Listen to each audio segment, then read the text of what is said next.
नमस्कार दोस्तों, स्वागत है आपका सुनील साइंस पॉइंट पर। अपन कोशिका के बारे में अध्ययन कर रहे हैं और इससे पहले कोशिका के बारे में आपके 5 से 7 वीडियो अपलोड किए जा चुके हैं। अगर आपने वो वीडियो नहीं देखे हैं तो उन वीडियो के जो लिंक है इस वीडियो के डिस्क्रिप्शन बॉक्स के अंदर आपको देखने को मिल जाएंगे।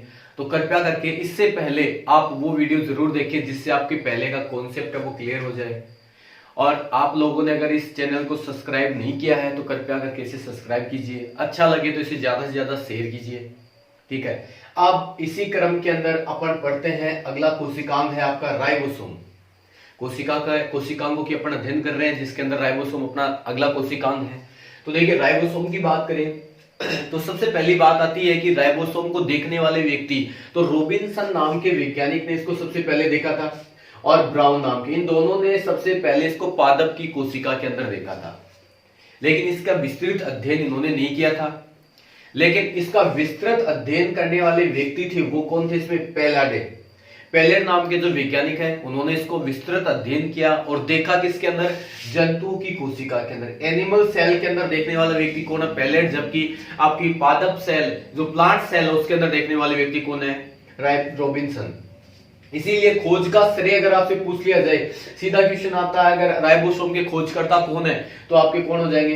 पेलेड हो जाएंगे। इन्होंने किसके अंदर देखा? जंतुओं के अंदर देखा। पेलेड को खोजकर्ता कहा जाने के कारण राइबोसोम को क्या कहते हैं? पेलेड कण के रूप में भी जाना जाता है। अगर आपसे बोले पेलेड मॉलिक्यूल्स या पेलेड कण है वो किस कोशिकांग को कहा जाता तो किसको कहते हैं साहब? राइबोसोम को कहेंगे यहाँ पे। अब बात आती है कि राइबोसोम कोशिका का एक सबसे छोटा कोशिकांग होता है जिसके ऊपर झिल्ली नहीं पाई जाती, मेम्ब्रेन लेस होता है, सबसे छोटा कोशिकांग होता है और इसके ऊपर झिल्ली नहीं रही पाई जाती, यानी झिल्ली रहित कोशिकांग आपको देखने को मिलेगा।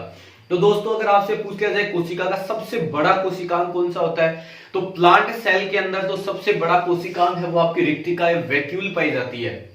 जबकि एनिमल सेल के अंदर सबसे बड़ा कोशिकांग है वो उसका केंद्रक न्यूक्लियस मिलेगा आपको। ठीक है, लेकिन सबसे छोटा कोशिकांग दोनों सेल के अंदर कौन सा मिलेगा आपको? राइबोसोम। इतना छोटा कोशिकांग है जो आपकी विकसित और अल्प विकसित और विकसित दोनों कोशिकाओं के अंदर देखने को मिलेगा। यानी किसके अंदर मिलेगा? प्रोकैरियोटिक कोशिका है, यूकैरियोटिक कोशिका है, यहां तक कि ये छोटे छोटे जो आपके कोशिकांग है उनके अंदर भी पाया जाता है। जैसे अपने माइटोकॉन्ड्रिया और लवक प्लास्टिड अपन ने पढ़ा है उसके अंदर भी अपन ने देखा कि उसके अंदर 70S प्रकार के राइबोसोम पाए जाते हैं। यानी इतना छोटा कोशिकांग होता है जो कोशिकांग के अंदर भी पाया जाता है, इसीलिए इसको बोलते हैं कोशिकांगों का कोशिकांग।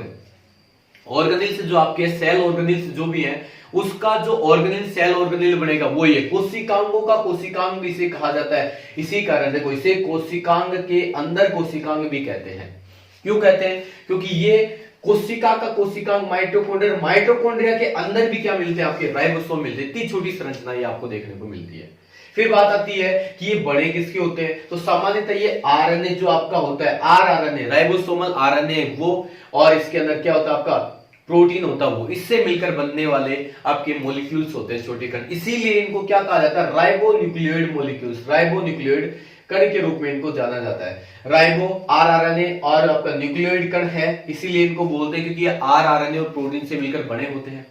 फिर बात आती है कि ये काम क्या करते हैं तो ये सामान्यतः प्रोटीन संश्लेषण की अभिक्रिया में भाग लेते हैं। प्रोटीन संश्लेषण जो होता है उसके अंदर काम करेंगे और उसी के अंदर भाग लेते हैं, इसीलिए इनको क्या बोलते हैं? प्रोटीन की फैक्ट्री या कोशिका का जो इंजन है वो कहा जाता है। तो दोस्तों, आपको ये भी पता कि माइटोकॉन्ड्रिया कोशिका का क्या बोलते हैं? शक्ति गृह कहा जाता है।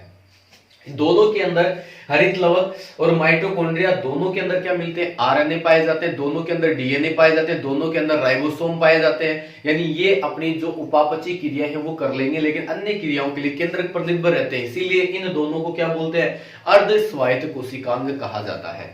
ठीक है, फिर अपन आगे चलते हैं इसके अंदर कि क्या राइबोसोम सभी कोशिकाओं के अंदर पाया जाता है तो आपकी स्तनधारी जो होंगे उनकी आरबीसी के अंदर ये नहीं पाए जाते, वहां पे एब्सेंट होते हैं इनके। फिर अपन इसके रासायनिक संगठन की अगर बात करते हैं तो रासायनिक संगठन अपन ने देखा कि आरएनए प्रोटीन से मिलकर बने होते हैं। आरएनए आपके राइबोसोम वास्तव में होते कितने प्रकार के भाई? 2 प्रकार के होते हैं। एक तो 70S सेडिमेंट जो आपका गुणांक है उसके आधार पर इनको बांटा जाता है। देखेंगे आगे कैसे बांटते हैं। 70S और 80S प्रकार के राइबोसोम होते हैं। 70S राइबोसोम के अंदर 60% आरआरएनए पाया जाता है, जबकि ये 40% प्रोटीन से मिलकर बने होते हैं। जबकि 80S के अंदर उल्टा होता है, 40% इनके अंदर RNA होता है, 60% इनके अंदर क्या पाई जाती है, प्रोटीन पाई जाती है। तो ये इनसे मिलकर बने होते हैं। तो क्या बात आती है कि RNA क्या एक विशेष प्रकार की संरचना होती है जो बाइंडिंग होती है किसी के साथ? तो नहीं दोस्तों, ये क्या करती है, कोशिका द्रव्य जो होता है, साइटोप्लाज्म जो होता है, उसके अंदर स्वतंत्र रूप से बिखरे हुए कणों के रूप में मिलते हैं आपको। यानी राइबोसोम कोशिका द्रव्य में स्वतंत्र इकाई के रूप में पाया जाता है, कोई भी प्रकार की बाउंडेशन इसके ऊपर नहीं होती है। बिखरे हुए कण जो भी होंगे वो किसके मिलेंगे, इसके अंदर राइबोसोम के पाए जाते हैं। तो ये सामान्य एक संरचना, सामान्य जो जानकारी होती है राइबोसोम की। अब अपन देखते हैं कि राइबोसोम के प्रकार, कितने प्रकार का राइबोसोम होता है और इसकी विशेष संरचनाएं कौन सी है और इसके कार्य क्या है। तो आप एक काम कीजिए, इसका स्क्रीनशॉट लीजिए, फिर अपन आगे चलते हैं। ठीक है दोस्तों, अब बात करते हैं अपन राइबोसोम के प्रकार की। तो राइबोसोम है आपके दो प्रकार के पाए जाते हैं अवसादन गुणांक के आधार पे। सेडिमेंटन जो आपका कोफिशिएंट होता है, सेडिमेंटेशन कोफिशिएंट के आधार पे ये दो प्रकार के मिलते हैं। एक होते हैं जिनको बोलते हैं 70S और एक यहाँ पे होते हैं 80S। एस यहाँ पे आपकी सेव्ड वर्ग यूनिट होती है। एस का मतलब होता है यहाँ पे सेव्ड वर्ग यूनिट, जिसकी वैल्यू 10⁻⁻13 सेकंड पाई जाती है, जो इनका टाइम पीरियड होता है। तो ये 70S और 80S प्रकार के दो बनते हैं आपके। 70S की अगर बात करते हैं तो ये मिलता है आपको अल्प विकसित या प्रोकैरियोटिक सेल के अंदर मिलता है।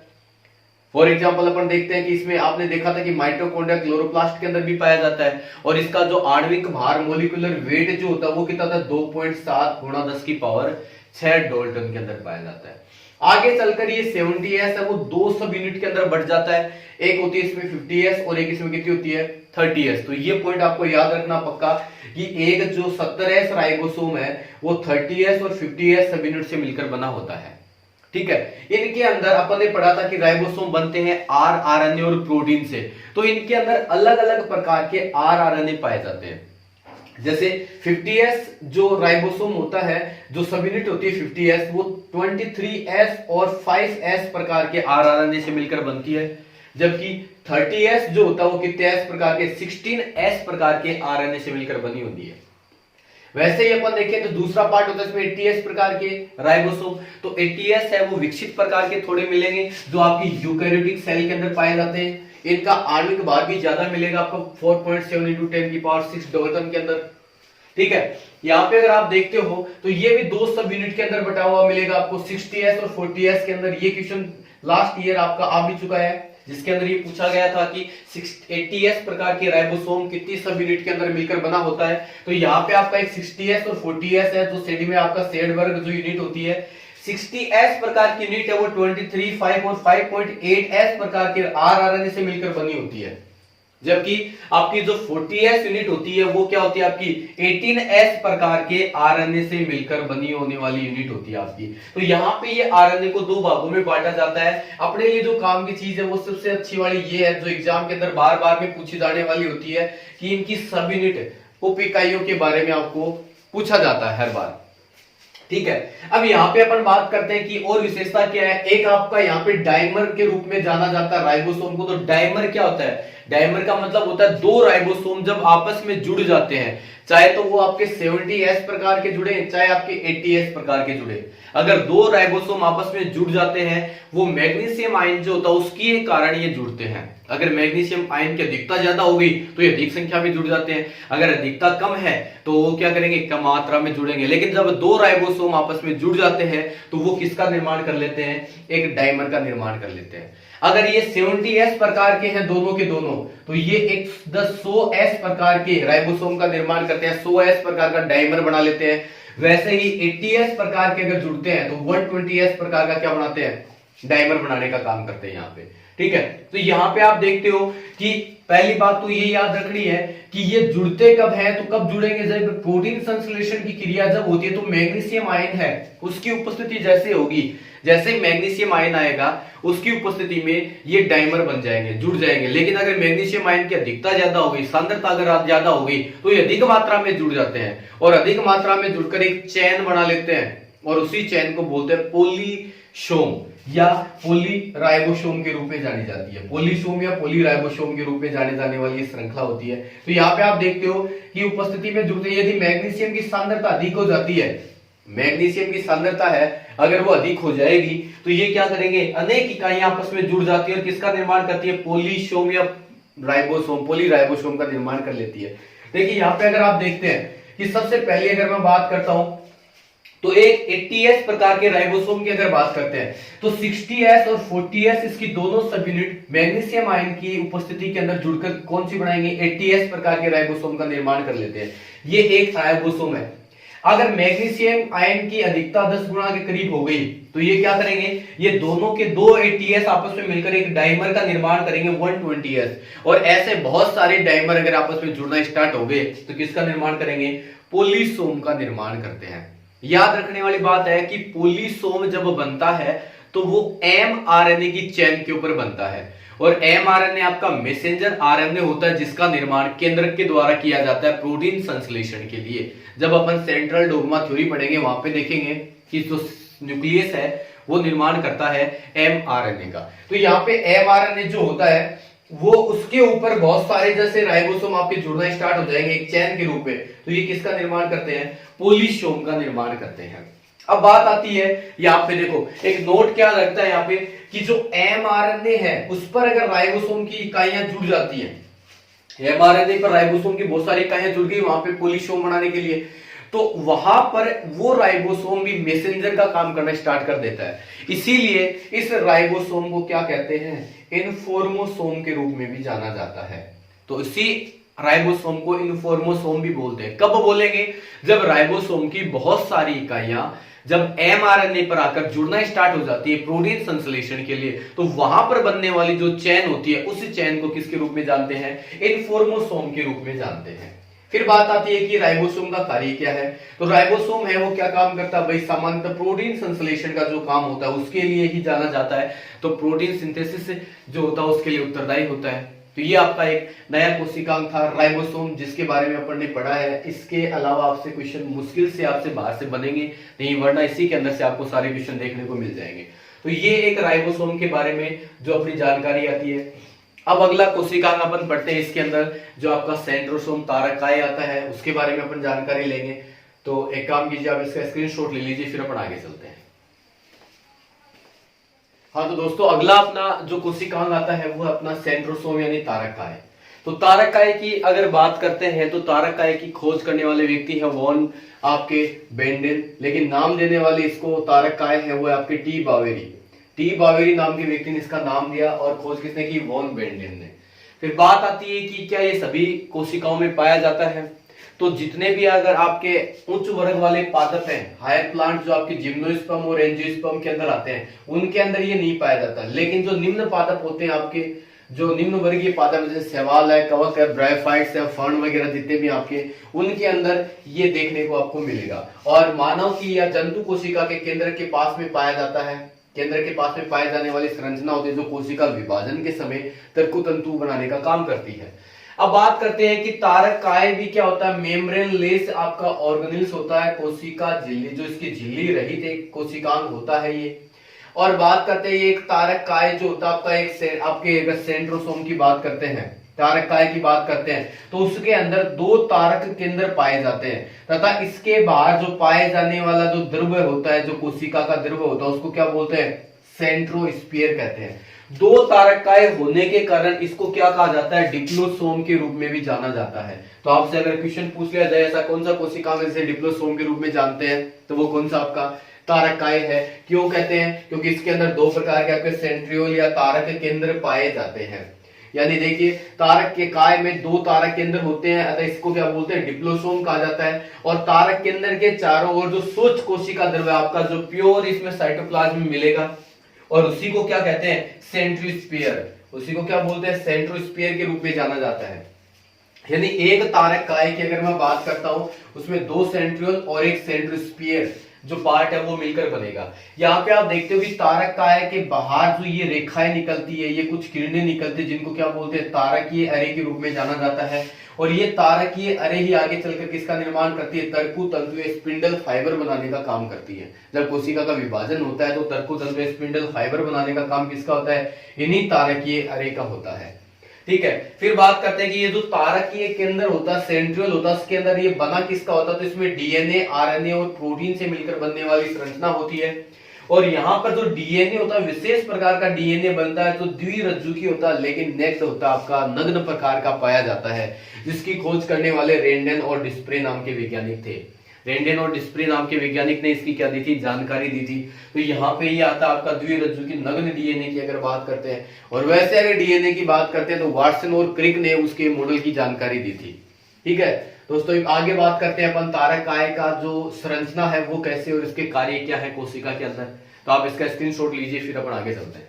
हाँ तो दोस्तों देखते हैं तारक काय जो होता है आपका सेंट्रोसोम, उसकी संरचना क्या होती है। तो संरचना की बात करें तो आपको ये जो संरचना दिखाई दे रही है वो एक तारक काय की संरचना होती है। बेसिक रूप से देखने पे ऐसा लगता है जैसे बैलगाड़ी का पहिया और काट व्हील संरचना होती है इसकी। आपसे पूछ लिया जाए ऐसा कौन सा कोशिकांग है जिसकी संरचना काट व्हील के समान होती है, यानी बैलगाड़ी के पहिए के समान जिसकी संरचना पाई जाती है, तो वो कौन सा होता है आपका सेंट्रोसोम या तारक काय होता है यहाँ पे। अब सेंट्रोसोम की बात करते हैं तो यहाँ पर प्रत्येक जो उसका सेंट्रियोल था, एक तारक केंद्र था, वो तारक केंद्र वास्तव में एक विशेष संरचना लिए हुए होता है। और उसके अंदर अगर आप देखते हैं तो माइक्रोट्यूब्यूल यानी सूक्ष्म नलिकाएं पाई जाती हैं, और वे सूक्ष्म नलिकाएं 9+0 के विन्यास के अंदर होती हैं आपकी। यहाँ पे ये स्पोक आपको दिखाई दे रहे हैं, ये जो आपको स्पोक इसके अंदर दिखाई देते हैं, यहाँ पे अगर ये स्पोक आपको दिखाई देते हैं संख्या में आपके कितने होंगे, यहाँ पे ये संख्या के अंदर टोटल कितने पाए जाते हैं भाई, 9 पाए जाते हैं संख्या के अंदर आपके ये 9 संख्या के अंदर पाए जाते हैं। और बीच के अंदर जो जहां पर आपका नहीं होगा विन्यास वो क्या होता है, इसका हब या नाभि के रूप में, यानी एक जो आपका नाभि के अंदर नहीं होता वो तो नाभि बन जाएगी, और इसके नाभिक से बाहर की तरफ, हब से बाहर की तरफ जो आपकी स्पोक निकलते हैं, इनके ऊपर क्या है 9 रूप से विन्यासित होकर आपके माइक्रोट्यूब्यूल्स का निर्माण हो जाएगा। ये इस तरीके से माइक्रोट्यूब्यूल्स इसके ऊपर जुड़ती है। इन्हीं माइक्रोट्यूब्यूल्स को क्या बोलते हैं, ट्रिप्लेट के रूप में। इनको क्या बोलते हैं भाई, ये माइक्रोट्यूब्यूल्स है जो 9 परिधि पर पाए जाते हैं, इनको क्या कहा जाता है, ये ट्रिप्लेट। 1 2 3 के इसमें ट्रिप्लेट आपको देखने को मिलते हैं। अब बात करते हैं कि जो प्रत्येक ट्रिप्लेट होता है उसमें कितने माइक्रोट्यूब्यूल्स होती है, 3 पाई जाती है। और एक माइक्रोट्यूब की अगर बात करते हैं, एक माइक्रोट्यूब इनमें पूर्ण रूप से वल्लयित होता है, पूरा का पूरा एक सर्कल होता है एक माइक्रोट्यूब का। जैसे आप देख सकते हैं एक प्रकार से संरचना यहाँ पे देखते हैं, तो जो ए वाला है ये पूरा का पूरा इसके अंदर घेरे के अंदर आता है, जबकि बाकी के जो 2 आते हैं वो केवल सी आकार की संरचना के अंदर आपको देखने को मिलेंगे। जो पहला आता है वो पूरा वलय के रूप में मिलेगा आपको, एक माइक्रोट्यूब है वो पूरा वलय होता है, जबकि बाकी के 2 होते हैं वो कैसे आकार के होंगे, आपके 2 माइक्रोट्यूब है वो सी आकार के रूप में उपस्थित होते हैं यहाँ पे। फिर बात करते हैं कि माइक्रोट्यूब बने किसके होते हैं, तो ये कौन सी प्रोटीन के बने होते हैं भाई, ट्यूबुलिन प्रोटीन के मिलकर बनी होती है। और ये ट्यूबुलिन प्रोटीन के बने हुए जो माइक्रोट्यूब है, प्रत्येक माइक्रोट्यूब के अंदर 13 प्रकार की छोटे छोटे घेरे पाए जाते हैं। प्रत्येक के अंदर ये जो आपको सर्कल दिख रहे हैं, ये किनकी संख्या कितनी होती है भाई, 13 होती है। 13 है, इनके अंदर सर्कल पाए जाते हैं। और 13 प्रकार के जो सर्कल होते हैं इनको कहा जाता है यहाँ पे प्रोटोफिलामेंट के रूप में जाना जाता है। ये प्रोटोफिलामेंट होते हैं जो क्या करते हैं, एक सूक्ष्म नलिका या एक माइक्रोट्यूब का निर्माण करते हैं, जिसके अंदर 13 प्रकार के प्रोटोफिलामेंट होते हैं यहाँ पे। फिर अपन बात करते हैं कि जो माइक्रोट्यूब होती है उसका व्यास कितना होता है। अगर मैं इस एक का व्यास की अगर बात करता हूं यहां से लेकर यहां तक, तो इसका व्यास कितना होता है भाई, 240 एंगस्ट्रोम इसका व्यास होता है। एक माइक्रोट्यूब है उसका व्यास कितना मिलेगा आपको, 240 एंगस्ट्रोम इसका व्यास आपको देखने को मिलता है। और ये सभी के सभी ट्रिपलेट जो ए बी और सी है ये 3 प्रकार से जुड़े हुए होते हैं। एक तो ए ट्रिपलेट ए के साथ जुड़ता है, एक तो कैसा बनता है इसके अंदर, जब ए है वो केवल ए के साथ जुड़ता है, एक ऐसा मिलेगा जब सी है वो ए के साथ जुड़ता है, और एक ऐसा मिलेगा जब सी है वो किसके साथ जुड़ता है, यहाँ पे सी के साथ। तो ये 3 तरीके से ट्रिपलेट है वो जुड़े होते हैं इसके अंदर आपस में। अलग अलग प्रकार की सेल्स के अंदर अलग अलग प्रकार के जो आपके सेंट्रियोल के जो ट्रिपलेट है वो आपस में जुड़े हुए होते हैं। या तो ए के साथ जुड़ेगा, या सी के साथ जुड़ेगा, या ए किसके साथ जुड़ता है इसके अंदर, सी के साथ। तो ये 3 प्रकार के ए के साथ जुड़ता है, सी ए के साथ जुड़ता है, या सी के साथ जुड़ता है। ये एक विशेष प्रकार की आपकी संरचना पाई जाती है सेंट्रियोल की, या तारकाय या सेंट्रोसोम की आपसे बोल दिया जाए। फिर बात आती है कि काम क्या आता है तारकाय, अगर नहीं हो तो क्या हो, काम क्या आएगा। तो सबसे पहला आपको पता है कि कोशिका विभाजन के अंदर काम आने वाली संरचना होती है। कोशिका विभाजन में क्या करता है, मदद करता है। दोस्तों अंडाणु जो होता है, ओम सेल जो होती है आपकी ओम, उसके अंदर सेंट्रोल या तारक काय सेंट्रोसोम नहीं पाया जाता, जिसके कारण उसमें विभाजन की क्रिया बंद हो जाती है। अर्धसूत्री विभाजन अपन पढ़ेंगे, उसके अंदर देखेंगे अर्धसूत्री विभाजन फर्स्ट के अंदर जाकर ही वो वहीं पे रुक जाएगा, विभाजन की क्रिया नहीं होती। इसका मतलब जंतु कोशिका की अगर बात करें तो विभाजन के लिए किसकी आवश्यकता होती है, उसके अंदर सेंट्रोसोम की आवश्यकता होती है। दूसरा काम जो अपन ने पढ़ा था कि इनसे क्या निकलती है, तारक अरे निकलती है, ये स्पिंडल फाइबर का निर्माण करती है। किसका निर्माण करती है, तरकु तंतु का निर्माण करते हैं। तो यहाँ पे आपको दिख गया कि तरकु तंतु का निर्माण, स्पिंडल फाइबर का निर्माण भी कौन करते हैं, तारक काय या सेंट्रोसोम करते हैं। और यही तरकु तंतु है आगे चलकर गुणसूत्रों को क्या कर देते हैं, अलग करने का काम कर देते हैं, यानी गुणसूत्र को विपरीत ध्रुव पर लेकर जाने का काम कौन करते हैं, आपके सेंट्रोसोम या तारक काय करते हैं, ये आपके तरकु तंतु करते हैं। फिर लास्ट बात आती है इसके अंदर कि ये बेसल बॉडी या आधार कणिका का निर्माण करते हैं। और आधार कणिका से दोस्तों या तो सीलिया का निर्माण होता है या किसका निर्माण होता है, फ्लैजिला, कशाब और पक्षमाभ का निर्माण भी किसके द्वारा किया जाता है, सेंट्रोसोम के द्वारा किया जाता है। जैसे आपसे पूछ लिया जाए एग्जाम्पल की अगर मैं बात करता हूं, जो आपके शुक्राणु जो होता है स्पर्म की अगर बात आती है तो स्पर्म के अंदर जो फ्लैजिलेटेड मूवमेंट होती है, कशाबिक जो गति होती है, तो उसके अंदर जो टेल बनती है, उसकी जो पूंछ बनती है, उसका निर्माण भी किसके द्वारा किया जाता है, सेंट्रोसोम के द्वारा किया जाता है। तो दोस्तों ये आपका एक नया कोशिकांग है, कंप्लीट होता है सेंट्रोसोम तारक काय। तो आज के वीडियो के अंदर केवल अपन इन्हीं दो के बारे में जानकारी लेते हैं। आपको ये वीडियो अच्छा लगे या आपने जो पहले वाले वीडियो देखे उनके बारे में आपकी जो भी राय हो वो कृपया करके कमेंट के द्वारा दें। अगर आपको ये वीडियो अच्छे लगे तो कृपया करके इसे ज्यादा से ज्यादा शेयर कीजिए। अगर आपने सब्सक्राइब नहीं किया है, पहली बार अगर आप देख रहे हैं तो कृपया करके इसको सब्सक्राइब भी कीजिए। इसी क्रम के अंदर अपन आगे चलेंगे। आपकी कोशिका जो लगभग आपका जो कोशिका की संरचना है वो लगभग कंप्लीट हो चुकी है, एक दो पॉइंट और बनते हैं क्लास के अंदर, अगला कंप्लीट हो जाएगा। फिर अपन स्टार्ट करेंगे कोशिका का जो विभाजन होता है वो कितने प्रकार का होता है और क्या उसके अंदर देखने को मिलेगा। धन्यवाद।